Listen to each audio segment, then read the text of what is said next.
بسم اللہ الرحمن الرحیم۔ شروع اللہ کے نام سے جو بڑا مہربان اور نہایت رحم کرنے والا ہے۔ اگر اللہ نے آپ کو درد محسوس کرنے والا دل دیا ہے تو آپ بہت خوش قسمت انسان ہیں، کیونکہ اس نے آپ کو زندگی کے تمام احساسات دے کر بھیجا ہے۔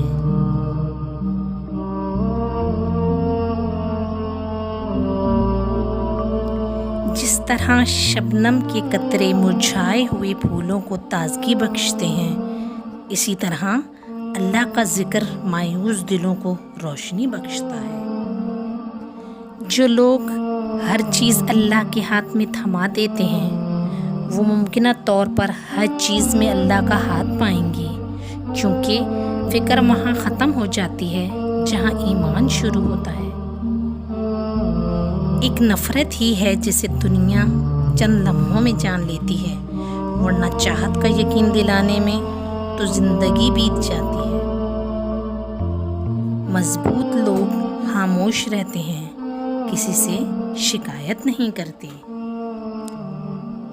جو دوسروں کو عزت دیتا ہے اصل میں وہ خود عزت دار ہوتا ہے، کیونکہ انسان دوسروں کو وہی کچھ دیتا ہے جو اس کے پاس ہوتا ہے۔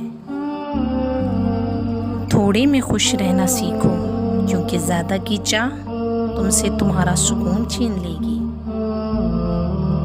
جو عزت اور پیار آپ کو دوسروں سے ملتا ہے وہ در حقیقت آپ کے اخلاق ہی کا تحفہ ہے۔ جو کچھ تمہارے پاس ہے سب فانی ہے، اور جو کچھ اللہ کے پاس ہے وہی باقی رہنے والا ہے۔ اللہ سے محبت کرنے والوں کی ایک نشانی یہ بھی ہے کہ وہ اللہ کی رضا میں ہمیشہ خوش رہتے ہیں۔ مجھے اپنی چاہت میں اتنا گم کر لے اے اللہ، دنیا کو میری چاہت ہو، مجھے بس تیری۔ ٹوٹے ہوئے دلوں کو جوڑ کر تو دیکھو، نیکی یہ مختصر ہے مگر حج سے کم نہیں۔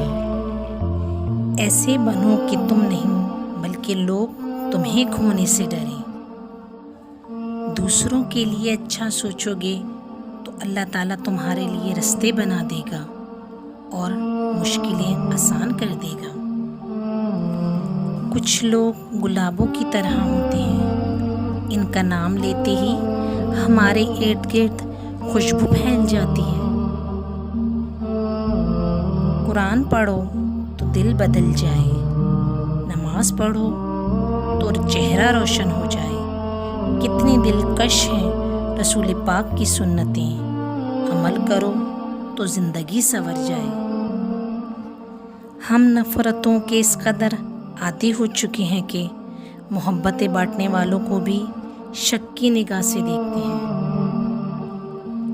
صاف نیت سے مانگا جائے تو رب نصیب سے بڑھ کر دیتا ہے۔